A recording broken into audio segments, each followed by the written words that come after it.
प्रेम से बोलना है, कहानियों के द्वारा, गीतों के माध्यम से वो बताते रहेंगे, वो बेटी कभी भटकेगी नहीं, कभी बिगड़ेगी नहीं।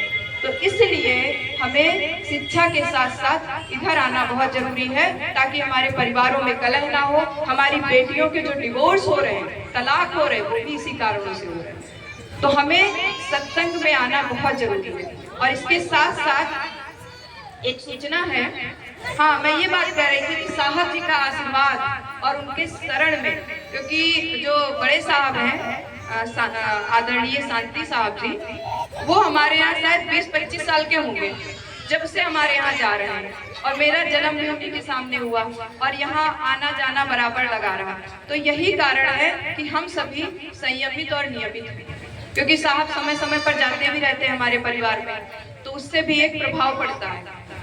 तो जो कुछ भी है हमारे घर में, चाहे वो धन दौलत हो या संस्कार हो या शिक्षा हो, सब कुछ साहब की देन है। तो मैं यही चाहती हूँ कि आप लोग अपने बच्चों को वो चीजें ला के दीजिए। छोटे छोटे बच्चे उस चीज को सीखेंगे तो आपको अपने बच्चों को बचाने की जरूरत नहीं है, फिर वो खुद ही अपने फैसले भी ले लेंगे। और उनको पता होगा कि हमें समाज में जो आग फैली हुई है, जो मतलब गंदगी की जो भी गंदगी चल रही है, चाहे लड़कों में हो लड़कियों में हो, उससे कैसे बचना है वो खुद रास्ता निकाल देंगे, आपको उनके पीछे नहीं लगना पड़ेगा। तो अंततः मैं यही बात कहूंगी कि कबीर साहब ने हमेशा अच्छे आचरण पे जोर दिया है। ये कोई कर्मकांड नहीं है, ये आप समझ लीजिए। कबीर साहब एक क्रांतिकारी इंसान थे, तो ये कर्मकांड नहीं है। हर क्षण अपने जीवन को देखना, समझना, हमें क्रोध आ रहा है तो क्यों आ रहा है, किस कारण से आ रहा है, तो ये सब चीजें समझना कबीर साहब के संग। इसीलिए अभी क्या कह रहे थे कि सूरमा है, सूरवीर हैं जिन्होंने हीरा लिया है, कंठी ली है, वो सूरमा है, सूरवीर क्यों कहते हैं? अगर केवल जैसे चरण छू लिया या प्रसाद बांट दिया या हवन कर दिया, अगर इतना करने से चीजें सही हो जाती तो ये आसान काम है ना। साल में एक बार, 2 बार, महीने में 1 बार करना, वो आराम से हो जाएगा। लेकिन जब हमें हर क्षण अपने कार्य को, अपने शरीर को, अपने जीवन को हर क्षण देखना है, ये कठिन काम है, ये कठिन काम है। और ये कठिन काम ही कबीर साहब ने सौंपा। अभी एक वो आए थे भैया जी, सांसद जी के, बताए थे गौतम बुद्ध का प्रोग्राम हो रहा है। गौतम बुद्ध का भी कुछ ऐसे ही मिलता जुलता है। उन्होंने भी कहा अत्तदीपो भव, अपना प्रकाश स्वयं बनिए।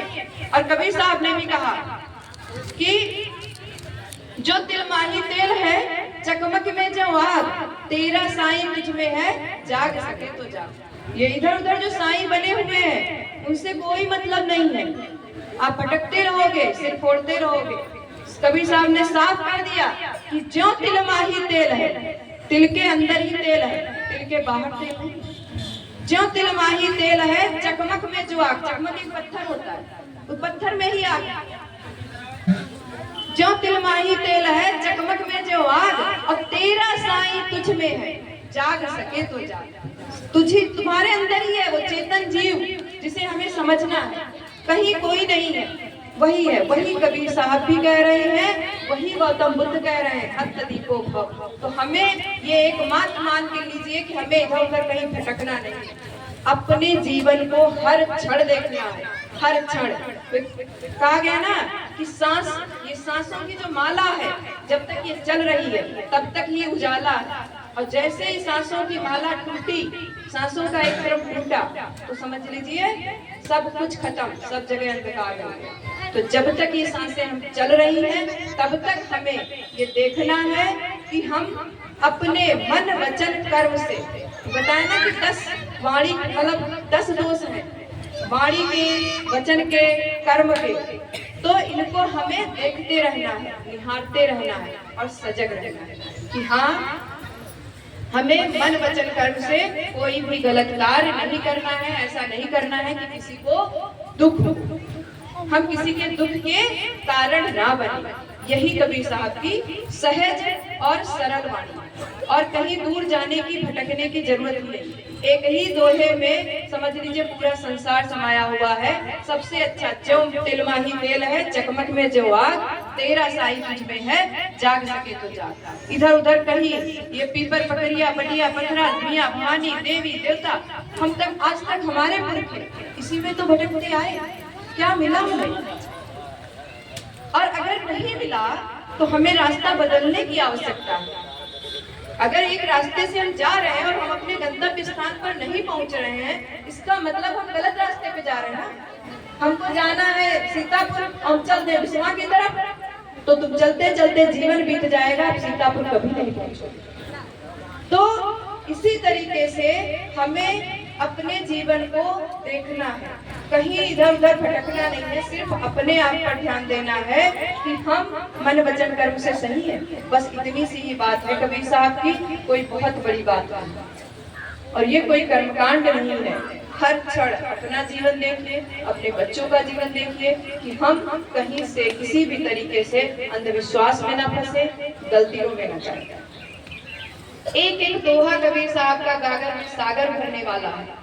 लोग एक एक दोहे पर पीएचडी करते हैं, तो इसलिए इस चीज को समझिए। और एक सूचना है आपके लिए कि ये एक संस्था है WWM, ये women wiser moral welfare society, ये बच्चों के लिए कंपटीशन ऑर्गेनाइज करती है।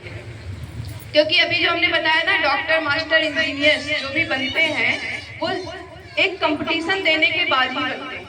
और हमारे समाज में जहाँ दीक्षा की कमी है, वहाँ शिक्षा के साथ साथ कंपटीशन की भी कमी है।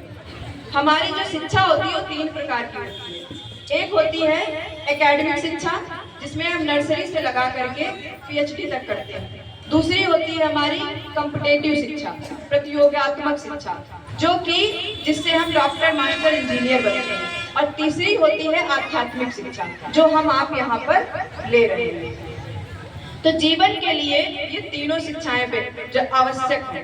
तो पहली तो हम लेते हैं, पढ़ाई सभी कर रहे हैं आज की डेट में, और ये आध्यात्मिक शिक्षा में कुछ लोग आते हैं। इसी तरीके से प्रतियोगात्मक शिक्षा है। तो प्रतियोगात्मक शिक्षा ये इसलिए की गई कि गांव-गांव जब सर्वे किया गया तो पता चला कि हमारे बच्चे जो है कंपटीशन से डरते हैं। BA में तो किए हैं लेकिन खाली घूम रहे हैं, नौकरियां नहीं मिल रही। तो क्यों नहीं मिल रही? क्योंकि उन्हें प्रतियोगिता करना नहीं आता है। तो इस संस्था ने निर्धारित किया कि नर्सरी से लगा करके BA MA सबको कंपटीशन करवाना है। तो एक ये पुस्तक है हमारे पास, इसमें इसका सिलेबस दिया हुआ है। नर्सरी से कक्षा 3 तक, यानी 3 साल से लगा करके 8 साल तक के बच्चों के लिए है ये रंग भरो प्रतियोगिता। इसमें बच्चे ये 3 चित्र हैं, इसमें रंग भरेंगे, सीखेंगे और फिर वो कलर मतलब कंपटीशन देने के लिए वो आएंगे। फिर 4 से 8 तक इसमें 350 क्वेश्चंस हैं, नक्शा है जो उनके आगे उसमें भी काम आएगा पढ़ने के लिए। 350 क्वेश्चंस हैं, तो इसमें वो पढ़े और OMR सीट पे उसको क्वेश्चन 60 क्वेश्चंस OMR सीट पे भरने के लिए आएंगे और 10 क्वेश्चंस लिखने के लिए होंगे। फिर 9 से 12 के लिए निबंध प्रतियोगिता। जो लोग UPSC के एग्जाम वगैरह दिए होंगे तो मेंस में 300 नंबर का निबंध लिखने को आता है। निबंध तो वैसे हम कक्षा 6 से ही लिखने लगते हैं, लेकिन अगर हम सही विधि से लिखना नहीं जान रहे हैं तो हमें UPSC में यानी DM SDM की जो परीक्षाएं होती है उसमें हमें नंबर नहीं मिलेगा। तो हमारे बच्चों को हमें छोटे स्तर से ही अच्छे से लिखना सिखाना है, इसके लिए प्रतियोगिता रखी गई है। BA BSc MA MSc के लिए इसमें पूरी पुस्तक से उसके लिए आना है। तो इसके फॉर्म हमेशा जनवरी में ओपन होते हैं। ये 2015 से कंपटीशन चालू है और 2021 तक लगातार चले थे। 21 के बाद फिर लॉकडाउन के कारण सेशन बंद था, इस वर्ष ये सेशन ओपन हुआ। तो इसमें क्या है कि जो बच्चा फर्स्ट आता है उस बच्चे को 1000 रुपए का इनाम भी मिलता है। जो सेकंड आता है उसको 700, जो थर्ड आता है उसको 500 और 5 सांत्वना वाले बच्चे चुने जाते हैं जिनको 100-100 रुपए का इनाम मिलता है। इसके साथ मान लीजिए बच्चे ने मेहनत की लेकिन वो किसी प्लेस पे नहीं आ पाया, तो उसको सर्टिफिकेट सभी बच्चों को दिया जाएगा और कुछ ना कुछ इनाम भी उसे दिया जाता है, क्योंकि उसने मेहनत की है। भले ही वो किसी प्लेस पे नहीं आया, लेकिन उसने मेहनत की है, तो इसलिए उसे भी इनाम दिया जाता है। और ये फॉर्म जनवरी से भरे जाते हैं, इसी मार्च में लास्ट है, अभी ये महीना लास्ट चल रहा है, और इसी महीने में इसके फॉर्म क्लोज हो जाएंगे। इसका एग्जाम जो BA BSc MSc वाले फिलअप करेंगे उनका 26 अप्रैल को है, और नर्सरी से इंटर तक के लिए 10 मई को इसका एग्जाम है। तो जो लोग इच्छुक हो वो फॉर्म फिलअप करा सकते हैं। फॉर्म का शुल्क है, अगर बच्चा गवर्नमेंट स्कूल में पढ़ रहा है तो 50 रुपए का फॉर्म का शुल्क है, प्राइवेट स्कूल में पढ़ रहा है तो 100 रुपए का फॉर्म का शुल्क है। और ये किताब वैसे 100 रुपए की है, लेकिन ये किताब फॉर्म भरने वाले बच्चे को 60 रुपए की मिलेगी, जो 4 या 4 से ऊपर वाले बच्चे हैं उनके लिए। और एक घर में अगर 3-4 बच्चे हैं तो फॉर्म का शुल्क अलग अलग पड़ेगा, लेकिन एक ही किताब से वो पढ़ सकते हैं। तो ये छोटी सी सूचना थी हमारे बच्चों को कंपटीशन के लिए आगे बढ़ाने के लिए, आपके लिए। तो अगर जो लोग इच्छुक हो तो वो फॉर्म फिलअप करा सकते हैं। एक दूसरी सूचना और है, इसी के साथ एक आपको पर्चा मिला होगा, आगे नहीं दिया गया, सिर्फ पीछे ही दिया गया है बच्चों को। इधर भी महिलाओं को दे देंगे। तो हाँ, वो अंकल जी के पास है। तो ये पर्चे में एक सूचना दी है कि 21 मई से लगा करके 24 मई तक ये रेजिडेंशियल है। जो 21 मई को आएगा उसी को 4 दिन बैठने का मौका मिलेगा उसमें। और उसमें जो है एक हैदराबाद यूनिवर्सिटी के रिटायर्ड प्रोफेसर हैं डॉक्टर मस्के सर, वो आ रहे हैं बच्चों को, महिलाओं को पढ़ाने या सिखाने के लिए। तो 4 दिन का वो क्लास है। जो लोग चाहें बैठना तो उसमें अपना रजिस्ट्रेशन करवा सकते हैं, सूचना दे सकते हैं, उस पर नंबर लिखा हुआ है। तो 4 दिन लेकिन उनको बैठना है, एक दिन के लिए उसमें एंट्री नहीं है। जो बैठना चाहते हैं वो 21 को शाम तक वहाँ पहुँच जाए कैंपस में, उसमें एड्रेस दिया हुआ है, तो उसमें आप बैठ सकते हैं। उससे आपको पढ़ाई से संबंधित जो भी क्वेरीज रहेंगी और उसमें जो समस्याएं आती हैं उसके लिए वो सर पढ़ाने के लिए आ रहे हैं। तो उसमें अगर जो लोग इच्छुक हो तो अपना उस नंबर पे कॉल करके उनसे बात करके और सूचना दे सकते हैं। तो आप सभी ने हमें ध्यान से सुना। सभी साथियों को पुनः साहेब बंदगी साहेब।